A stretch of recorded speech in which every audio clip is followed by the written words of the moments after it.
오늘 말씀은 이것들 중에 가장 큰 것은 사랑이라고 하는 제목입니다. 고린도전서 13장 13절은 유명한 말씀이죠.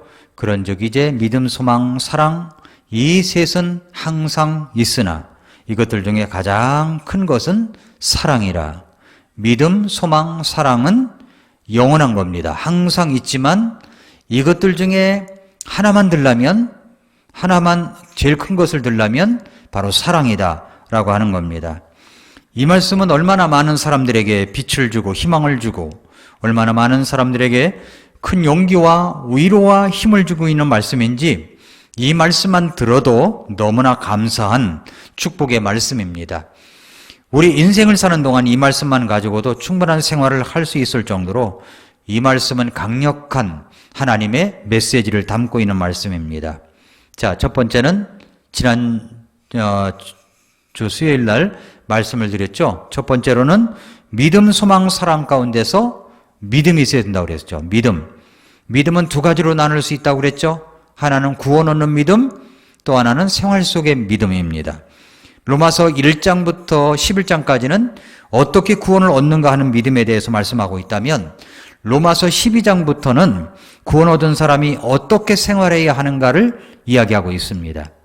에베소서 1장부터 3장까지는 구원을 비롯한 교리적인 내용을 이야기하고 있다면 에베소서 4장부터 6장까지는 생활적인 실천적인 부분을 이야기하고 있습니다. 이렇게 믿음은 굉장히 중요한 것입니다. 믿음이 적은 사람이 있고 큰 사람이 있죠. 이 폭풍우 속에서 배 안에서 주무시는 예수님을 깨웠을 때 예수님께서 제자들에게 하신 말씀이 믿음이 적은 자들아 그랬잖아요. 믿음이 적을 수도 있고 클 수도 있습니다. 그래서 믿음, 소망, 사랑 가운데 첫 번째로 믿음이 있어야 됩니다. 두 번째로는 소망이라고 말씀을 드렸죠. 믿음, 소망, 사랑 이 셋은 항상 있는 겁니다. 소망도 항상 있는 거예요. 로마서 5장 1절부터 5절까지만 봐도 믿음, 소망, 사랑 이 세 가지를 전부 이야기하고 있다고 말씀을 드렸죠. 그래서 3절부터 보면은 5장 3절부터 보면은 그리할 뿐 아니라 우리가 환난도 기뻐하나니 환난은 인내는 체험은 소망을 이루는 줄 우리가 아노라. 소망이 우리를 부끄럽게 하지 아니함은 하면서 이야기하고 있죠. 그래서 우리는 의롭게 되어서 은혜 안에 믿음으로 들어감을 얻은 것. 그랬더니 그 안에 하나님의 영광의 소망을 기뻐하고 환난과 고통 가운데서도 인내와 체험을 통해서 소망을 가질 수 있다는 것을 말씀하고 있습니다. 자, 오늘은 이제 마지막으로 사랑입니다. 사랑. 그런즉 이제 믿음, 소망, 사랑 이 셋은 항상 있으나 이것들 중에 가장 큰 것은 사랑입니다. 항상 있는 것. 그래서 우리의 믿음 생활, 신앙 생활의 3요소는 믿음, 소망, 사랑입니다. 우리는 우리의 신앙 생활의 가장 기본적인 것, 그리고 수시로 우리 생활 가운데서 꺼내야 할 카드, 믿음에 대해서 말씀을 드렸고, 믿음을 바탕으로 소망을 삼는 것에 대해서도 말씀을 드렸습니다. 오늘 세 번째로 이제 사랑에 대해서 말씀을 드립니다. 짧은 인생 가운데서 가장 필요로 하는 3요소, 믿음, 소망, 사랑입니다. 희망은 우리에게 너무나 소중한 거예요. 예수님 믿고 구원받았을 때 우리에게 산 소망이 있다고 하셨죠? 물고기에 있어서 소망은 물이죠, 물. 전구는 전기가 있어야 소망이 있는 겁니다. 희망은 우리 삶의 토대입니다. 한때는 예수님을 따라가며 수석 제자로서 가장 믿음 좋고 가장 열정적이고 가장 리더십이 뛰어났다고 생각되었던 베드로가 예수님께서 이제 죽을지도 모르는 상황에서 한 소녀가 다가와서 당신도 예수님과 한패지 라는 말 속에 당황한 나머지 예수님을 3번이나 모른다고 저주까지 하면서 극구 부인했던 일이 있었습니다. 그 후에 닭이 울었죠. 수탉이 울었습니다. 이 베드로는 얼마나 후회를 하고 가슴을 쳤는지 모릅니다. 그 절망의 아픔을 안고 밖에 나가 얼마나 통곡을 하였겠습니까?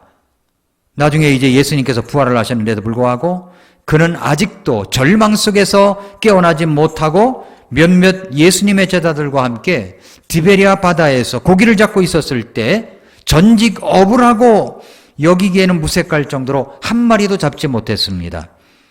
그런데 그때 예수님께서 나타나셨습니다. 그리고 오른편으로 그물을 던져봐라 그랬습니다. 그렇게 해서 잡은 고기가 153마리. 말씀대로 했더니 엄청난 고기를 잡았던 경험이 생각나 그렇게 말씀하신 분을 보니까 예수님이셨습니다. 뛰어내려가 예수님께 모여듭니다. 아무도 어떤 말도 하지 못하고 예수님께 모여들었을 때 예수님께서 준비하신 조반을 먹게 하시고 묻습니다. 네가 이 사람들보다 이것들보다 나를 더 사랑하느냐 하는 겁니다. 이 모든 것들보다 나를 더 사랑하느냐? 이렇게 3번을 물으시는 예수님을 통해서 다시금 말씀해 주시는 소망으로 일으켜 세워줍니다. 내가 다시 예수님을 사랑할 수 있겠다고 하는 작은 소망을 일으켜 세워준 겁니다. 그렇습니다. 우리의 참 소망은 예수님을 만난 그 첫사랑을 회복하는 데서부터 시작될 수가 있는 겁니다.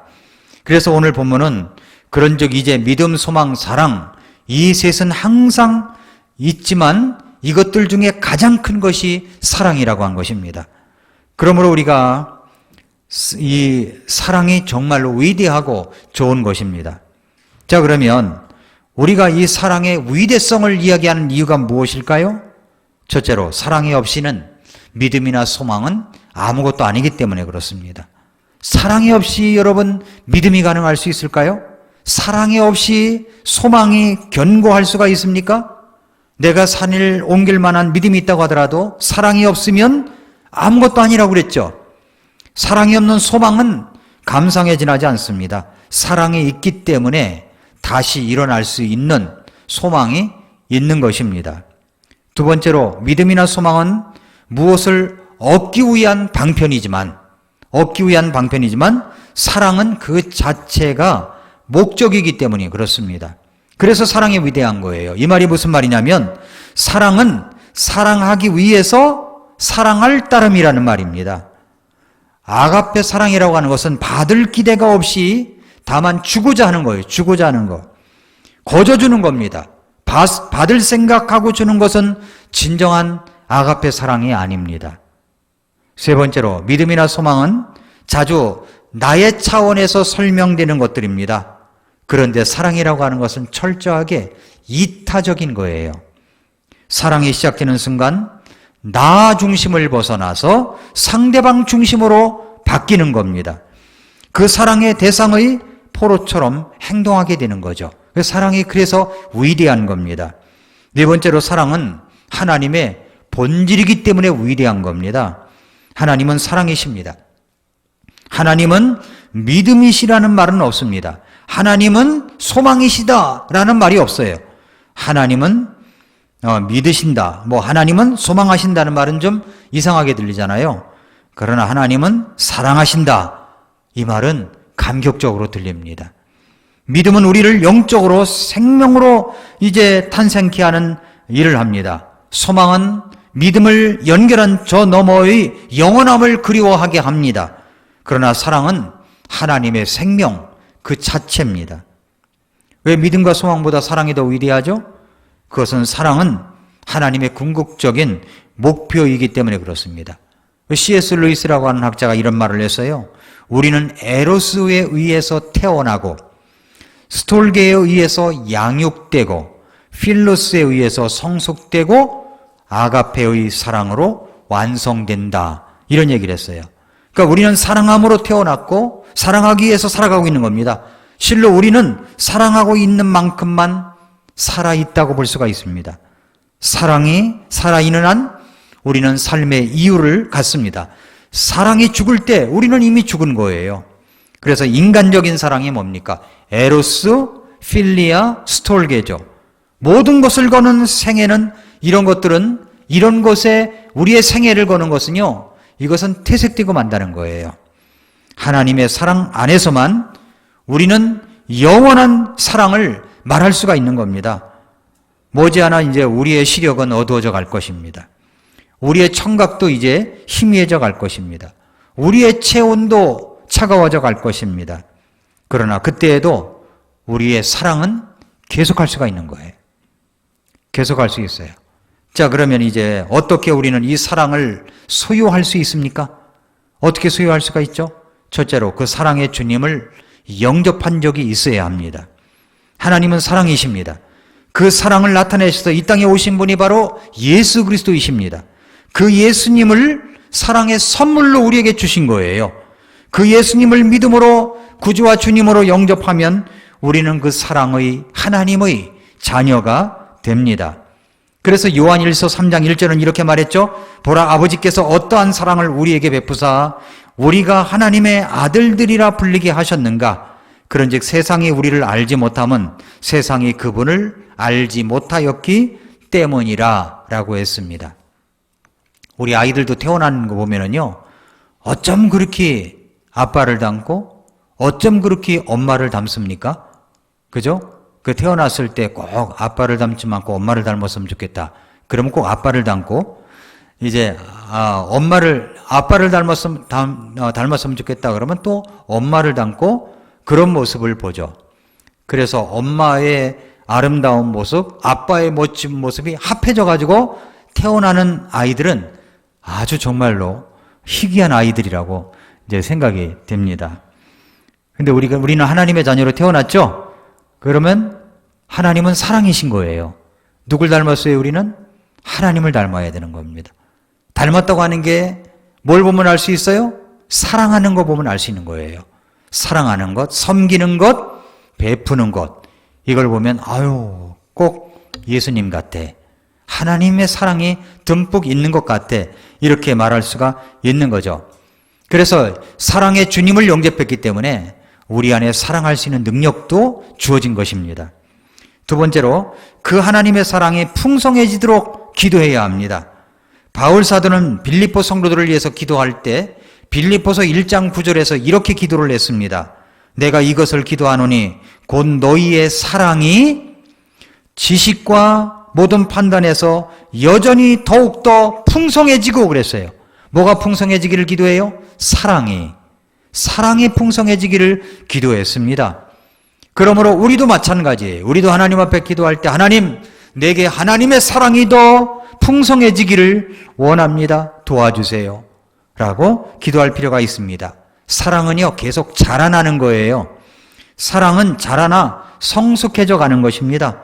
따라서 사랑이 더욱더 풍성해지도록 기도해야 합니다. 날마다 우리는 사랑의 사람이 되게 해달라고 기도할 필요가 있습니다.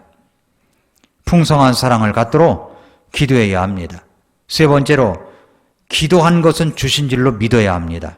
자, 살아갈수록 내 안에 부족한 것이 많지만 정말 사랑의 부족함을 얼마나 많이 깨닫고 가슴을 치는지 모릅니다. 죽음의 저 벼랑 끝에 가면 느끼는 것이 한 가지가 있어요. 그것은 내가 가족을 더 사랑했어야 했는데, 내가 성도들을 더 사랑했어야 하는데 하는 후회가 오는 겁니다. 그래서 기도하기를, 하나님 한 번만 더 기회를 주신다면 더욱더 사랑하겠습니다 라는 기도를 드리게 됩니다. 그러나 그 사랑은 내가 하고 싶다고 해서 되는 것이 아닙니다. 내 안에 그 하나님의 사랑이 풍성하게 있을 때 할 수 있는 것입니다. 그래서 기도해야 되는 거예요. 그래서 간구해야 되는 겁니다. 그렇게 기도를 하고 나서 우리는 어떻게 합니까? 하나님께서 주신 줄 믿어야 하는 겁니다. 네 번째로, 이제 그 사랑을 이제 실천하는 것입니다. 내가 기도했습니다. 주신 줄로 믿었습니다. 그럼 그 다음엔 내 안에 사랑이 풍성한 줄 믿고 그렇게 똑같이 행하는 것입니다. 로마서 5장 5절 6절에 보니까 소망이 우리를 부끄럽게 하지 아니하면 우리에게 주신 성령님에 의하여 하나님의 사랑이 우리 마음에 넓게 부어졌기 때문이니 우리가 아직 힘이 없을 때 그리스도께서 정하신 때가 되어 경건치 아니한 자들을 위하여 죽으셨느니라 그랬습니다. 우리는 사랑할 수 있는 힘이 없는 사람들이에요. 그런데 우리가 그렇게 힘이 없을 때 그리스도께서 경건치 않은 우리, 사랑도 없는 우리를 위해서 죽으셨습니다. 이제 성령님으로 말미암아 그 사랑이 우리 마음에 넓게 부어졌습니다. 믿으십니까? 사랑이 부어졌습니다. 그러면 그렇게 믿는다면 내 안에 하나님의 사랑이 부어진 겁니다. 우리나라 6.25 전쟁 직후에 나병 환자촌을 방문한 미국 관광단이 있었다고 합니다. 관광객 중에 하나가 거기 선교사로 파송된 한 간호사가 문둥병자의 상처를 싸매는 광경을 카메라에 담으면서 혼자 중얼거렸습니다. 나는 100만 불을 준다 해도 저 일은 할 수가 없을 것 같아. 그 이야기를 선교사로 온 간호사가 듣고 이렇게 말을 했습니다. 그렇습니다. 나도 못합니다. 그런데 그리스도의 사랑이 나를 강권하기 때문에 나는 이 일을 할 수가 있습니다. 라고 말하더랍니다. 여러분, 우리가 인류를 사랑한다고, 국민을 사랑한다고 말하기는 쉬워요. 그러나 먼저 내 곁에 있는 사람들, 내 가족들, 내 이웃을 사랑하는 일이 먼저입니다. 먼저. 어떻게 그분들을 사랑할 수 있습니까? 내가 그분들을 사랑한다고 하는 사랑의 표현이 무엇입니까? 하나님의 생각과 뜻에 맞죠. 그 사랑을 나타내 보여야 되는 거예요. 그래서 말을 많이 해야 돼요. 말을. 사랑합니다. 사랑합니다. 여보 사랑해요. 지난 토요일 날 결혼하는 이민경 자매 우리 그 한영재 결혼시키면서 첫 마디 하라고 그랬습니다. 여보 사랑해요. 그랬더니 여자가 잘 안 나오는 거예요. 여. 예. 여러분 잘 아세요? 오빠하고 사시는 분 계세요? 또 혹시? 예. 그 결혼할 때 여보라고 안 하면 끝까지 못 합니다. 예. 이름을 부르고 누구 아빠 이러고 여보라고 못 해요. 그건 합법적인 언어죠, 그게. 결혼했으면. 예. 그래서 사랑한다고 고백하는 거예요. 사랑한다고. 그래서 자주 말하세요. 여보 사랑해요. 여보 사랑해요. 그 밥 줄 때만 사랑한다고 그러지 말고, 예, 반찬 잘 나오라고 이렇게 수쓰지 말고, 예, 사랑한다고 자주 말을 해야 되는 겁니다. 그런즉 믿음, 소망, 사랑 이 셋은 항상 있지만 이것들 중에 가장 큰 것은 사랑입니다. 사랑하는 여러분들 되기를 바랍니다. 우리 교회도 사랑이 많아야 돼요. 사랑이 많으면요, 긍휼의 마음도 커져요. 누가 아프다, 힘들다, 고통받는다 라고 하면, 위기 속에 있다 그러면요, 연민의 정을 가지고 막 기도해줘요. 눈물을 흘리면서 기도해줘요. 그 뭐 때문에 그래요? 사랑이 있기 때문에 그런 거예요. 사랑이 있기 때문에. 사랑이 커져가야 되는 겁니다. 자, 그래서 이제 그 사랑을 어떻게 실천할 것인가 하는 것을 제가 5가지 사랑의 언어라는 책에서 게리 체프만이 쓴 5가지 사랑의 언어, 이것을 한번 정리해서 여러분에게 말씀을 좀 드리도록 하겠습니다. 우리가 살아가면서 나와 다른 사람, 나의 가족, 나의 이웃과의 관계 속에서 살아가고 있습니다. 근데 관계가 참 좋으면 괜찮을 텐데 그렇지 못할 때가 있죠. 소통이 안 된다는 겁니다. 개와 고양이는 어떻게 소통하며 살아갈까요? 많은 사람들이 개와 고양이는 서로 소통할 수가 없는 암묵적인 선을 가지고 있다고 말합니다. 개와 고양이를 개는 고양이를 싫어하고 고양이는 개를 싫어한다고 이야기합니다. 왜 정말 그럴까요? 동물학자가 아니더라도 개와 고양이를 좋아하는 사람들은 개와 고양이는 서로가 싫어하는 것이 아니다라고 말하죠. 개와 고양이는 천적은 아니지만 각자가 갖고 있는 특성으로 인해서 서로 부딪힐 때가 있어요. 요즘도 이제 개만 키우는 것이 아니라 고양이도 함께 키우는 분도 있죠. 개가 고양이를 이제 뒤를 쫓아가고 고양이는 이제 도망을 갑니다. 개는 좋다고 이제 쫓아가는데 고양이는 싫다고 도망을 갑니다. 왜 그럴까요? 그 개의 본능이기 때문에 그런 거예요. 개들은 모두 야생에서 지내던 그 조상으로부터 물려받은 사냥 본능을 갖고 있습니다. 작은 강아지도 마찬가지죠. 그 본능 때문에 움직이는 물체를 보면 쫓아가게 되고 고양이에게도 마찬가지라는 거예요. 그래서 개가 고양이를 좋아한다기보다는 움직이니까 따라가는 거예요. 그냥 따라가는 거예요. 본능적으로 그냥 따라잡고 싶은 것입니다. 개와 고양이는 의사소통 방식도 다릅니다. 개가 이제 꼬리를 흔들죠. 개가 막 꼬리를 흔드는 것은 무슨 뜻일까요? 놀자는 뜻입니다. 그 주인이 돌아오면 개가 어떻게 해요? 꼬리를 딱 멈추고 뻣뻣하게 움직입니까? 꼬리를 막 흔들잖아요. 왜 그래요? 놀자는 거예요. 놀자는 거예요. 고양이는 화가 났을 때 꼬리를 구부리거나 모양을 바꿉니다. 화가 나면. 이런 신호를 잘못 읽은 개들은 나랑 놀자고 하면서 다가갔다간 고양이에게 코를 한 대 얻어 맞을 수 있습니다.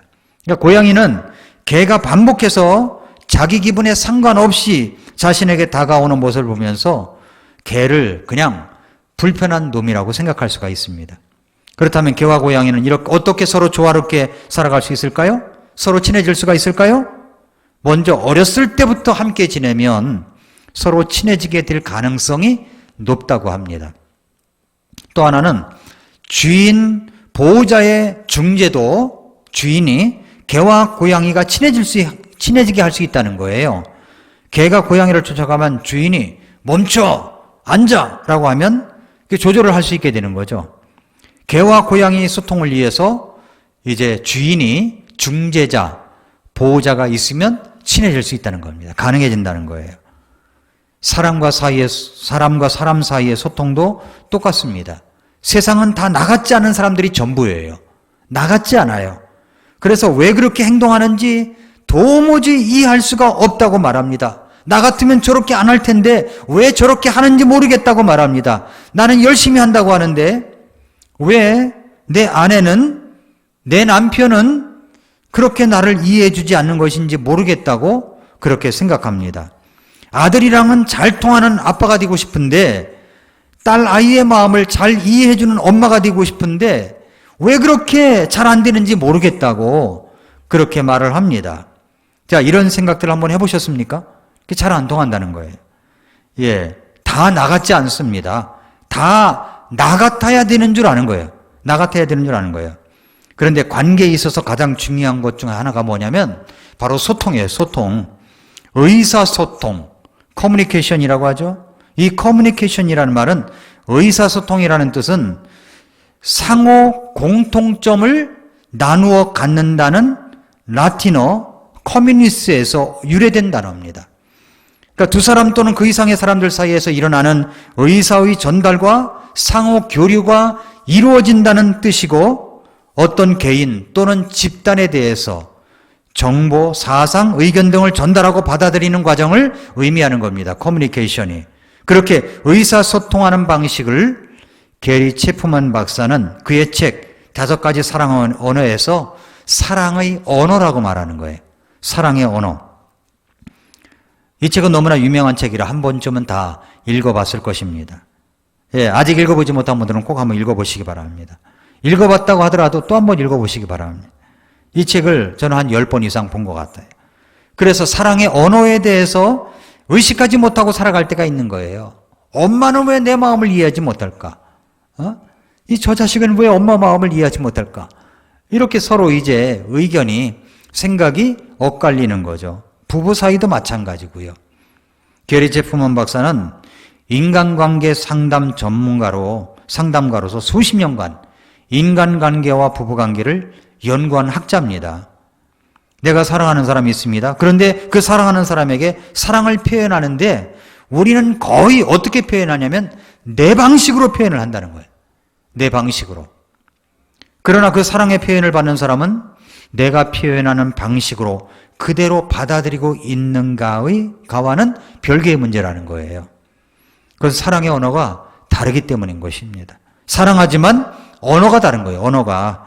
사랑하는 마음을 나는 제대로 전달했다고 생각하는데 받아들이는 사람의 언어는 다른 언어예요. 그래서 오해와 상처가 쌓이고 결국 정말 결별까지 이르기까지 한다는 겁니다. 그래서 체프먼 박사가 이렇게 말했어요. 모든 사람은 사랑받고 사랑하기를 원하는 욕구를 갖고 있다. 그 사람의 생김새와 성격이 다르듯 사람마다 사랑하는 방식이 다르다. 사랑하는 사람과의 관계를 원만하기 위해서는 사랑의 언어를 꼭 이해해야 된다는 거예요. 배워야 된다는 거예요. 그 사랑의 언어가 5가지예요. 5가지 사랑의 언어. 인정하는 말, 함께하는 시간, 그리고 스킨십, 봉사, 선물입니다.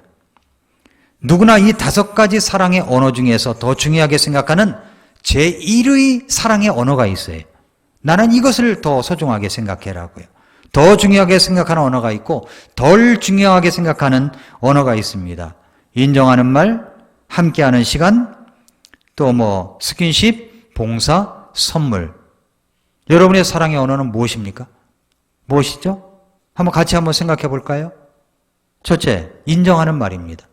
인정하는 말. 인정하는 말, 함께하는 시간, 또 스킨십, 봉사, 선물 가운데 인정하는 말. 이 5가지 사랑의 언어 중에서 제1의 사랑의 언어가 인정하는 말이 사랑의 언어인 사람이 있어요. 그 사람은 다른 거 필요 없어요. 인정만 해주면 끝나요. 인정만 해주면. 남자들이 되게 그렇지 않나 생각이 들어요. 예, 바깥에서 아무리 인정받아도 집에서 와가지고 와이프가 인정해주지 않으면요 살 맛이 안 나는 거예요. 인정해줘야 되는 거예요. 이런 사람은 누가 어떻게 행동하느냐보다는 말을 어떻게 하느냐를 더 중요하게 여기는 타입이에요. 말이 어떻게 하느냐. 이 사랑의 언어를 가진 사람은 상대방의 자발적인 칭찬에 감격을 합니다. 감격을 해요. 언어를 가진 사람은, 이 사랑의 언어를 가진 사람은 사랑해, 고마워, 좋아해 라는 말을 듣는 것을 중요하게 생각해요. 인정해 주는 거니까. 반대로 말로 크게 상처를 받기도 해요. 말로. 제1의 사랑의 언어가 인정하는 말인 아이에게 부정적이고 비판적인 말을 하면 자존감에 엄청 큰 영향을 미칩니다. 그래서 제1의 사랑의 언어가 인정하는 말인 사람은 행동보다는 말을 중요하게 여긴다는 것을 잊어서는 안 됩니다. 그 말을 잘해야 돼. 말을. 인정하는 말, 좋아해, 사랑해, 너 참 잘한다. 이런 것들을 해야 됩니다. 두 번째는요. 인정하는 말, 다음에 이제 함께하는 시간이라고 그랬죠? 함께하는 시간입니다. 인정하는 말, 함께하는 시간, 스킨십, 봉사, 선물 가운데 함께하는 시간. 이 5가지 사랑의 언어 중에서 제1의 사랑의 언어가 함께하는 시간인 사람. 이런 사람은 본인을 위해서 온전히 시간을 집중하여 함께 있어주는 것이 최고의 사랑의 표현이에요.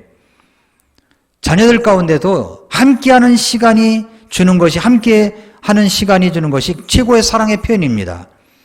또 부모의 행동을 통해서 부모로부터의 소중함을 느낄 수 있다는 것을 알아요. 그런 것들이 단순히 시간만 함께하는 것이 아니라 일을 멈추고 TV를 끄고 다른 잡일을 미뤄서라도 함께 해주려고 할 때 부모님이 나를 사랑하는구나. 이걸 느끼는 거죠.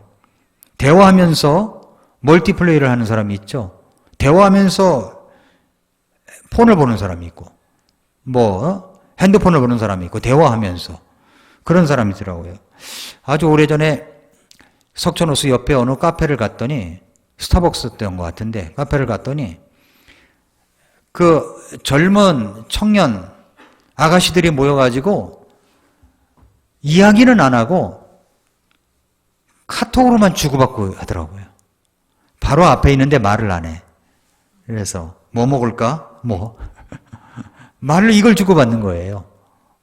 참 희한하다라고 생각했는데 어쨌든 이 어떤 사람은 함께하는 시간, 내가 함께만 있어주면 돼. 그래 질적인 시간을 보내고 대화하면서 이제 우리가 그런 그 애정에 대한 충분한 사랑을 줄 수가 있는 거죠. 함께하는 시간을 공유하지 못하면 애정 결핍을 느낄 수가 있습니다. 함께하는 시간. 자, 인정하는 말, 함께하는 시간. 그 다음에 세 번째는 스킨십이라고 그랬죠? 스킨십. 이 5가지 가운데서 스킨십이 제1의 사랑의 언어인 사람. 스킨십은 남녀노소 할 것 없이 사랑을 가장 잘 표현할 수 있는 언어 중에 하나입니다. 이것은 접촉을 통해서, 터치를 통해서 사랑을 느끼는 사랑의 언어예요. 스킨십이 사랑의 언어인 사람은 단순히 옆에 함께 있어주는 것만으로 사랑한다고 느끼지를 않습니다. 포옹을 한다거나 등 들여준다거나 손을 잡아주는 것, 어깨나 팔, 얼굴 등을 만지는 것을 통해서 자신의 감정을 표현하고 받는 것을 좋아하는 거예요. 아이가 스킨십을 싫어하는 아이가 있고 좋아하는 아이가 있습니다. 그러니까 스킨십을 싫어하는 것은 그 아이의 사랑의 언어가 스킨십이 아니라는 말이에요. 얘는 이해를 못해 왜 만져주는 것을 싫어하는지 모른다고 이렇게 야단칠 필요가 없어요. 네? 그러니까 그건 모르는 소리죠. 그 아이는 스킨십이 사랑의 언어가 아닌 거예요. 그러나 스킨십이 사랑의 언어인 아이는 포옹해주고 두드려주고 손잡아주고 이런 걸 통해서 그 아이는 사랑을 느끼는 겁니다. 그런 걸 통해서 내가 받아들여지고 있구나 그걸 느끼는 거죠. 네 번째로 봉사가 사랑의 언어인 사람이 있어요. 봉사, 인정하는 말, 함께하는 시간, 스킨십, 봉사 선물 가운데 봉사, 함께 있어만 주는 것이 아니라 요리를 내주고 식탁 정리를 내주고 청소를 내주고 옷장 정리를 내주고 거울을 닦아주고 신발을 정리해주고 나를 위한 노력과 수고를 한다고 느낄 때 저 사람이 나를 사랑하는구나를 느끼는 거죠. 그것이 제1의 사랑의 언어이기 때문입니다. 내가 봉사를 해주거나 봉사를 받을 때 더할 수 없는 사랑을 느낍니다. 그 봉사가 나를 위해서 수고를 해주는 것이 제1의 사랑의 언어이기 때문에 그렇다는 겁니다. 마지막입니다. 마지막은 선물이 사랑의 언어인 사람이 있습니다. 인정하는 말, 함께하는 시간, 스킨십, 봉사, 선물. 사랑의 언어가 선물인 사람은 누군가 자신을 사랑한다고 느낄 때 어떤 상징적 의미를 지닌 어떤 자그마한 물건이라도 건네줄 때 더할 나위 없는 사랑을 느껴요. 사랑을 느껴요. 그래서 누군가 자신에게 선물 주었던 것을 잊지를 않습니다. 잊지를 않아요. 그 선물에 담겨져 있는 사랑과 사려 깊음, 그 선물을 구하기 위해 들인 시간과 노력을 상당히 소중하게 생각하는 겁니다. 여러분을 소중하게 여기고 배려하기에 이런 정도의 선물을 위한 대가는 기꺼이 치른다는 의미를 발견할 때 나를 사랑하는구나, 이걸 느끼는 사람입니다. 자, 체프먼 박사는 이렇게 말했어요. 사랑하지 않아서 소통이 안 되는 것이 아니다. 우리는 서로 다른 사랑의 언어를 사용하기 때문에 소통이 되지 않는다. 외국어를 배우듯 사랑의 언어 또한 배워야 한다. 여러분의 자녀들 사랑의 언어가 뭔지 아십니까? 여러분의 남편, 여러분의 배우자 사랑의 언어가 무엇인지 아십니까? 어떤 사람에게 내가 사랑한다는 것을 표현할 때 내 방식으로 다가가서 사랑을 표현하다가 상처를 받는 분이 있죠. 내 방식으로 하는 건데 그것이 사랑의 언어가 다르기 때문에 그런 거예요. 어떻게 사랑해야 합니까? 그 사람의 사랑의 언어가 무엇인가를 생각해 보라는 겁니다. 특별히 부부간에도 그렇게 오래 살아도 아직도 배우자의 사랑의 언어를 몰라서 헤매는 분들이 있죠. 헤매는 분들이 있습니다. 저는 제 아내의 사랑의 언어를 알아요. 뭘까요? 그냥 함께 있어만 주면 돼요. 선물이라고 하면 내가 돈이 많이 들어갈 텐데, 그냥 함께 있어만 주면 돼요. 물론 이제 가끔 갖다 꽃을 사가지고 이렇게 갖다 주어도 좋아하겠죠. 뭐 그게 제2의 사랑의 언어, 3의 사랑의 언어라면 좋아하겠죠. 근데 함께 있어주는 것, 함께 있어주는 것. 그러니까 함께 있을 때 딴짓하면 싫어하는 거죠. 그래서 이제 저는 뭘까요? 저는 또 제가 원하는 사랑의 언어가 있어요. 여러분은 어떻습니까? 여러분의 사랑의 언어는 무엇입니까? 배우자의 사랑의 언어를 먼저 알아가십시오. 알아가세요. 자녀들의 사랑의 언어를 먼저 아십시오. 그리고 그 사랑의 언어로 사랑을 표현해야 되는 겁니다. 표현해야 돼요. 내가 생각하는 방식의 언어가 아니라 그 사람이 생각하는 방식으로 사랑을 표현해 주고 되면 됩니다. 그렇게 된다면 진정한 의미에서의 사랑의 소통이 될 수가 있는 겁니다. 사실 하나님께서도 그렇게 우리가 진정 필요하고 원하는 것을 주시기에 이 땅에 예수님을 보내주신 거예요. 예수님을. 요한일서 4장 19절에 우리가 그분을 사랑하면 그분께서 먼저 우리를 사랑하셨기 때문이라 라고 말씀을 했습니다. 사랑의 언어, 5가지가 있다고 그랬죠? 뭐라고 그랬죠? 첫째, 인정하는 말. 둘째, 함께하는 시간. 세 번째, 스킨십, 봉사, 선물. 이 5가지 중에 하나가 바로 나 아닌 다른 사람의 사랑의 언어가 있습니다. 뭐 같을 수도 있겠지만 그렇습니다. 그러므로 사랑하는 성도 여러분, 믿음, 소망, 사랑, 이것은 항상 있지만 가장 큰 것은 사랑입니다. 내가 하는 방식으로가 아니라 상대방의 사랑의 언어로 사랑하면서 그 사랑을 표현하는 우리 모든 성도님들의 성숙한 사랑이 될 수 있기를 바랍니다. 기도하겠습니다.